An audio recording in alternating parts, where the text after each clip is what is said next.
नमस्कार मित्रांनो, गेले कित्येक दशक आपल्या अभिनयाने प्रेक्षकांचे मनोरंजन करणारे लोकप्रिय अभिनेते सचिन पिळगावकर यांनी अनेक हिट चित्रपटात काम केले आहे।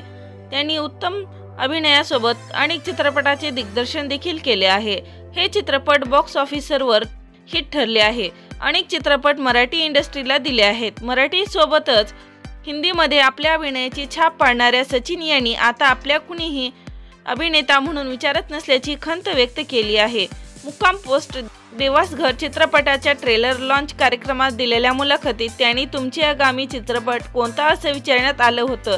तेव्हा बोलताना ते म्हणाले, सध्या तरी आता मी पडद्यावर येणार नाही, कारण सध्या माझ्याकडे तसं काही काम नाही। मला कुणी अभिनेता म्हणून घेतही नाही आणि माझ्याकडे कुणी येतही नाही। तुम्ही आमच्याकडे अभिनेता म्हणून काम करता का असं कुणी विचारत सुद्धा नाही आणि सांगतही नाही।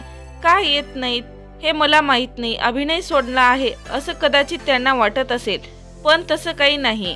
ती चुकीची समजूत आहे। काही दिवसापूर्वी सचिन यांचा नवरा माझा नवसाचा 2 या चित्रपटाच्या भेटीस आला होता। या चित्रपटामध्ये बॉक्स ऑफिसवर धुमाकूळ घातला। तर तुम्हाला अभिनेते सचिन पिळगावकर यांचे कोणते चित्रपट आवडते ते कमेंट करून नक्की सांगा।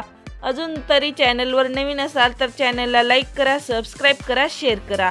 तोपर्यंत पाहत रहा फिल्मी बायोग्राफी यूट्यूब चॅनल। धन्यवाद।